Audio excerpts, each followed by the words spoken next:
జిల్లా పంచాయతీ అధికారి నిజామాబాద్.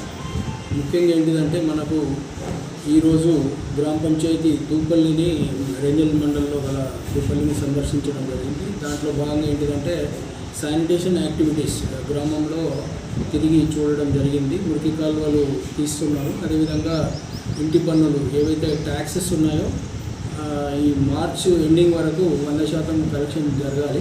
కాబట్టి దాంట్లో భాగంగా స్పెషల్ డ్రైవ్ అనేది కొందరు పంచాయత్ సెక్రటరీస్ ద్వారా టీమ్స్గా ఏర్పాటు చేయడం జరిగింది. ఆ యాక్టివిటీ కూడా వారితో పాటు తిరిగి చూడడం జరిగింది. దాంట్లో ఇప్పటివరకు 4 లక్షల డిమాండ్ ఉంటే సోఫార్ 3,35,000 కలెక్షన్ చేశారు.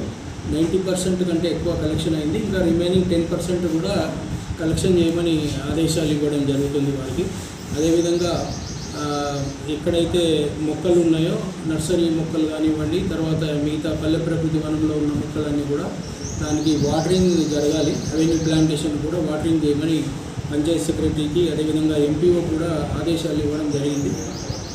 అదేవిధంగా ఇంకా శానిటేషన్ యాక్టివిటీస్ రెగ్యులర్గా సాయంత్రం టైంలో దోమలు ఉంటుంది కాబట్టి దోమలు వ్యాప్తి చెందకుండా ఫాగింగ్ యాక్టివిటీ ఒకటి చేయమని కూడా ఇన్స్ట్రక్షన్స్ ఇచ్చాము. అదేవిధంగా మనకి స్ప్రేయింగ్ యాక్టివిటీ ఎక్కడైతే మురుగు నీరు నిల్వ ఉన్న ప్రదేశాలు గుర్తించడం, తర్వాత వాటర్ స్టాగ్నేషన్ పాయింట్స్ అన్నీ కూడా గుర్తించి అక్కడ ఆయిల్ బాల్స్ వేయించడం ఒకటి, స్ప్రేయింగ్ యాక్టివిటీ కూడా చేయమని స్పష్టమైన ఆదేశాలు పంచాయత్ సెక్రటరీకి ఇవ్వడం జరిగింది. అదేవిధంగా ఎంటైర్ మండల్లో ఎంపీఓ కూడా సూపర్వైజరీ యాక్టివిటీ ఈ అంశాలన్నిటి మీద కూడా పర్యవేక్షించవలసిందిగా ఆదేశాలు జారీ చేశాను.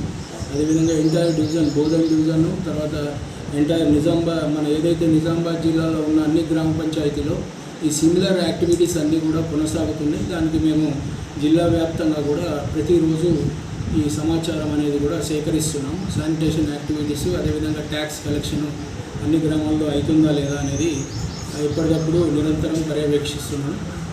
ఇవన్నీ కూడా మన గౌరవ జిల్లా కలెక్టర్ గారి ఆదేశాలు, తర్వాత గౌరవ ఏసీఎల్బీ గారి ఆదేశాల మేరకు ఇవన్నీ యాక్టివిటీస్ అన్ని గ్రామ పంచాయతీలు అయ్యే విధంగా పర్యవేక్షించి ఇవన్నీ కూడా ఇన్షూర్ చేసుకుంటామని చెప్పేసి